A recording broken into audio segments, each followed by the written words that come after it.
It's easy to get the mistaken impression that the book of Psalms is nothing but poems and songs that are heavy on fanciful flights of flowery language. Nothing could be further from the truth, though. To read the Psalms is to read the breadth and depth of human emotion as people plead their case before God. Sometimes it's deeply personal, and sometimes it lifts up the voice of the whole community. Today's morning psalm from the daily lectionary manages to do both.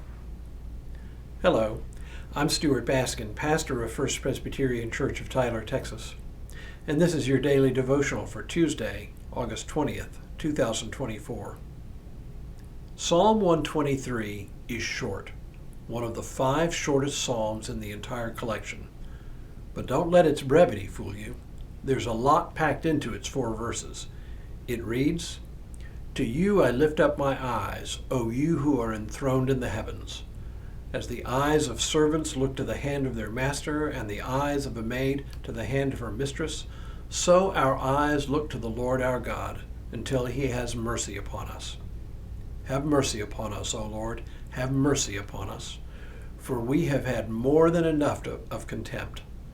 Our soul has had more than its fill of the scorn of those who are at ease, of the contempt of the proud." So the opening verse evokes the more familiar words of Psalm 121, which begins, "I lift my eyes to the hills, from where will my help come?" Like Psalm 121, Psalm 123 is one of a set of psalms called the Psalms or Songs of Ascent. Ascent as in going up. They were pilgrimage songs, recited as pilgrims visited the temple in Jerusalem, climbing the long flight of steps coming up to the temple's south entrance. If you've ever visited Jerusalem, you've probably seen these steps, or at least the part of them that's been excavated. But even if you haven't, you've probably seen pictures of the temple complex. The main entrance for ordinary people was on the south side, a long, wide flight of steps that started down at the Pool of Siloam, where pilgrims would ordinarily immerse themselves in preparation for making the lengthy ascent to the temple.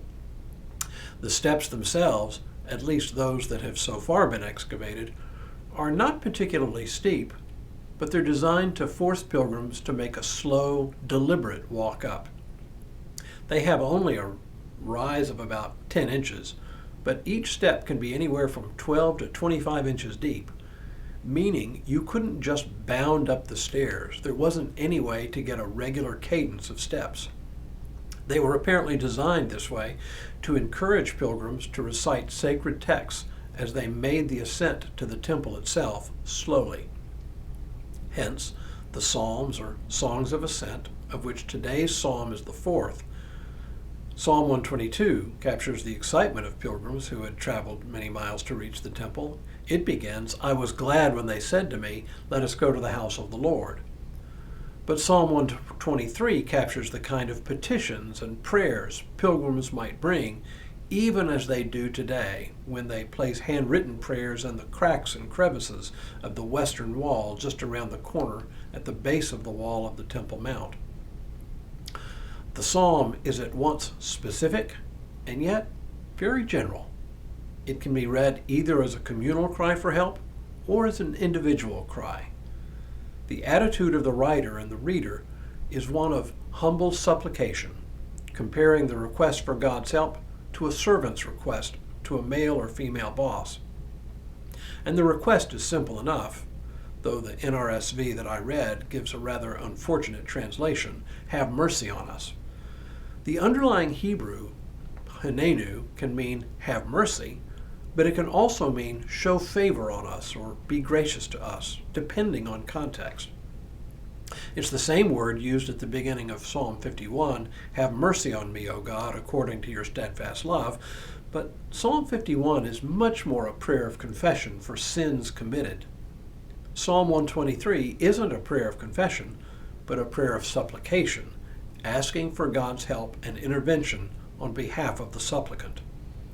And what does the supplicant ask for? Relief from the contempt of others.